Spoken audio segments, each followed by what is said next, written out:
Welcome to another enlightening episode of The Truth About the Plant, the show that takes you on a journey through the world of psychoactive plants and alternative wellness, all while delivering the real, actionable insights you crave. I'm your host, Christina Dees. This is my equally talented co-host, Dr. Amanda Ryman. Dr. Ryman, you're the reason that we're all here because we want to hear from you. But do you want to tell everybody else why we're here? Absolutely. So we're here because it can be so hard to find actionable, reliable, science-backed information about cannabis on the internet. You put in a Google search term, you get 100 different results. Many of them contradict each other, many of which completely contradict each other, and it can be really hard to get to the truth. So we're here to give you some actionable insights around public health, harm reduction, psychoactive plants, all in 15 minutes or less. So you can get the info you need and go about your day. Think of us as your kick-ass granddaughters or your really cool aunties who will always tell you the truth. That's right. So all you green aficionados and daily dabblers, today we are tackling a question that's as common as a munchie's craving after a smoke sesh. I use cannabis every day. Should I be worried? Well, get ready to puff, ponder, and possibly giggle as we navigate through the highs and lows of this burning question. We'll roll up our sleeves and dive into the green abyss of curiosity because worrying is so yesterday. We're all about staying lifted and enlightened. So I use cannabis every day. Should I be worried? Well, that's a great question. And before we dive in, I want to be sure that we are differentiating between medical use and therapeutic or recreational use. So those of us that have chronic medical conditions may require medicine every single day to manage those conditions. That's not uncommon. And so if you're somebody that's using cannabis to manage specific symptoms or a specific medical condition, it's very possible that that protocol includes using cannabis every single day. So if this is you, that's a conversation to have with your doctor to make sure that it's as effective as possible, to make sure that you're getting the right dosage. But that's not really who this conversation is about today. This conversation is about folks that are using cannabis for what most people use cannabis for, which is relaxation, entertainment, helping with daily anxiety, sometimes helping with sleep, really just improving life overall rather than treating a specific medical condition. Right. So is everyday use of cannabis healthy? That's what we're talking about. And it sounds like for folks who use cannabis as a medicine, everyday use might be part of the treatment protocol like other medicines. But what about recreational users? So when we talk about recreational or even therapeutic use, motivation is really important, right? So why are you using cannabis in that moment? Now, if you're saying, look, I take a gummy at night in order to help me with sleep, I don't use cannabis the rest of the day, but I do use it every day for sleep. Of course, questions come up like, well, are you dependent on that gummy for sleep? Is there an underlying undiagnosed sleep disorder that maybe you have to deal with? Or is it just a sleep aid that's going to be a lot healthier than Ambien or even something over the counter like Unisom? But if you are using cannabis throughout the day and you feel like it's become more of a habit, then there's a good question to ask about how mindful that consumption is, right? Because mindfulness is important when regular use can become a habit. A lot of our habits are not mindful, they are mindless, meaning that we do them just because our bodies and brains expect us to do them. They're part of our regular behavior, but we may not think so much about why we're doing it at that particular point in time. So if you find yourself using cannabis multiple times throughout the day and you can't really connect it to anything specific that you're using for, that's a good time to check in with your mindfulness. Okay, well, let's talk about health risks. Are there health risks to using every day?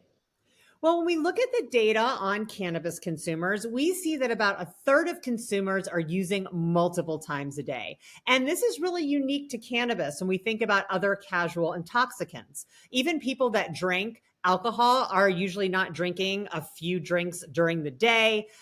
People that use coffee, even though you may have a cup or two in the morning, it's hard to use coffee throughout the day. Really, the only other thing that this compares to is cigarette use. People that smoke cigarettes, most people that do that are using multiple cigarettes throughout the day. So one of the things when we talk about healthfulness, if you're using something multiple times during the day, is method of consumption and how that consumption fits into your life. So I'm just going to say it, smoking multiple times a day is not healthy long term.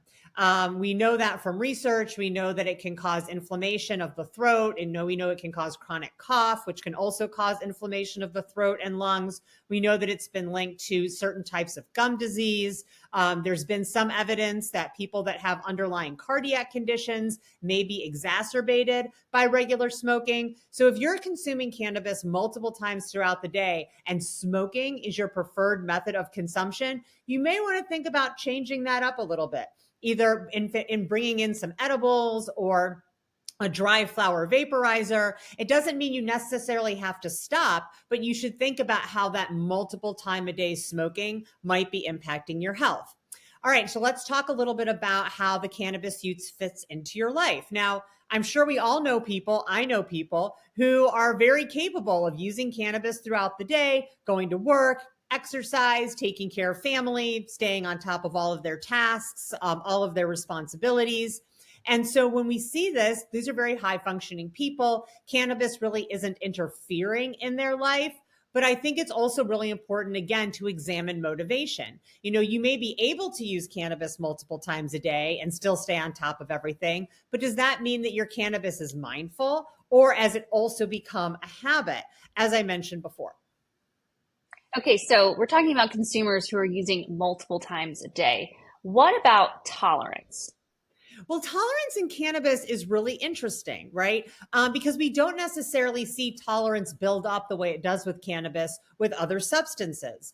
With cannabis, when you use cannabis regularly, you are going to increase your tolerance, which means that you're going to be able to use more without feeling as intoxicated. And this is one of the reasons why, when we look at the relationship between using cannabis and driving, people that are regular cannabis consumers have less impairment with driving than people that are occasional consumers. And a lot of that has to do with tolerance. So you may not find that you necessarily consume more over time. In fact, most cannabis consumers say that their use amount stays pretty consistent over time. But what you might find is that you don't get the same effect with the same dose over time. So if you're an occasional cannabis consumer, every time you use, you might get really high. You might feel really intoxicated.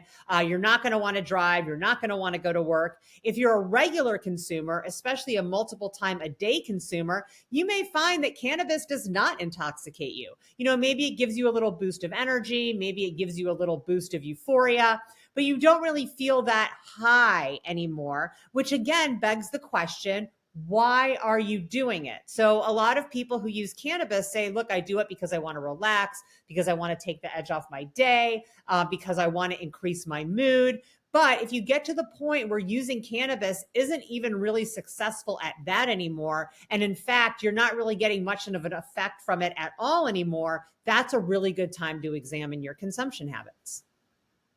Okay, so talking about these everyday users again, what can people do if they want to get that euphoric feeling again? Well, it's pretty simple. You just have to reduce your use. This is really related to the amount of THC that you're consuming. Of course, THC is also impacted by the other cannabinoids in the product, by the terpenes, as we've talked about. But really, at the root of it, THC is the euphoria molecule, right? So if you're using a lot of THC, you may get to the point where your endocannabinoid system is so used to that amount of THC coming in that you're not getting the same euphoric effect that you used to. So again, all you have to do is reduce your THC consumption, and you don't even have to stop completely. I know there's a lot of people watching this right now saying, screw that, I'm not giving up cannabis.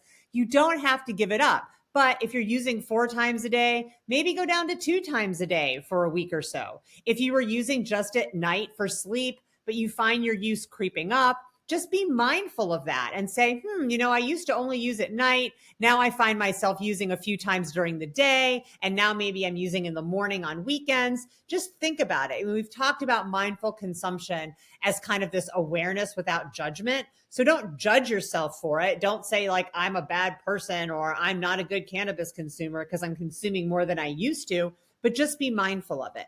And then, of course, I recommend taking regular breaks. This can be 24 hours once a month. It can be 1 week once a month. It can be every other day, however that best fits into your lifestyle. But you'll be surprised how quickly tolerance can drop. So even taking off a few days a month is going to bring that tolerance level back down to where you're going to get that euphoric feeling again. Another thing you can do is if you are a flower consumer, you can mix low THC, high CBD hemp flower. You want to mimic that when you're consuming cannabis. Yeah, I love the concept of reducing your use. Reducing your use, even taking regular breaks, like doing a little detox, mixing in with your cannabis some lower dose edibles, or even if you're already doing edibles or tinctures, just kind of going down to a lower dose and see if you can find a microdose. We've got a really good episode on microdosing as well, if you're interested in that. So it sounds like, using cannabis every day doesn't automatically mean there's a problem, but it's important to be mindful of how much you're using and why and whether or not you're getting the effect you desire. Absolutely. So, we're all different. Our endocannabinoid systems all function differently. We all have different life experiences and stresses and anxieties and desires for why we want to use cannabis. So, there's really no one right way for everyone. So, it's really important that you don't pay attention to what other people are doing and you focus on what works for you. Don't be afraid to play around with different use patterns, to play around with different products, and really pay attention to how you feel physically and mentally when you're not using cannabis, when you are using cannabis, when you go to use, think about, why am I doing this right now? What's happening in my mind, in my body that's making me say this is a good idea right now? And if the answer is just, well, I always do it right now, then that may be something to think about. As we have more access to cannabis, as it becomes more mainstream, more normalized, it's going to become even more important that we pay attention to these things. We don't want to get into this boom or bust cycle as a cannabis consumer, where we use a whole lot until we get to the point where we feel our use is really interfering with our life, or we're having negative physical or psychological effects, and then we have to stop, and then we go back to it again. That's not a good cycle to be in. What you want to do is you want to complement the balance that's already happening with your endocannabinoid system and use cannabis to enhance your life rather than escape from it, or rather than to develop a habit. Yeah, and I'm a big proponent of the holistic approach. So using cannabis, if you're a recreational user and our medical user, look at other things that you could do in your life to reduce stress or anxiety, increase, your ability to go to sleep at night if you're staying up. So there are other things you can do, like journaling and meditation and walks in nature, that will also help you reduce your cannabis. So, as That's we great. wrap up this, I I want to say know, right? that. I want to say one Yeah, more thing. say it. That's a really great point, because cannabis is one tool in your toolbox for a happy and healthy life. And you mentioned some of the other ones, right? Exercise, nature, meditation, journaling, quiet time, spending time with friends and family, spending time with your pets. These are all things that can help enhance your life. And cannabis is one tool. So it's kind of like, if you're going to try to fix something around your house, you do not always choose a hammer, right? Sometimes a hammer is the right tool, and sometimes it's a screwdriver, and sometimes it's just duct tape. And so just going to cannabis as the end all be all solution for all of the things you're thinking and feeling is like choosing to use a hammer for every single job around your house when you're trying to fix things. And we know that that just isn't smart. Listen to your cool aunties, guys. She knows what she's talking about. Well, as we wrap up this smoking hot discussion, remember, worrying is like a joint without the weed. Totally pointless. So instead of stressing, let's keep the conversation going. Drop us a line at info@mypersonalplants.com and share your thoughts, your highs, and even your occasional, am I doing this right moments. And for more green wisdom to keep your worries at bay, don't forget to blaze through the vibrant YouTube collection. Hit the subscribe button, like, and ring the notification bell to stay in the loop. Till next time, stay lifted, stay green, and keep those questions sparking.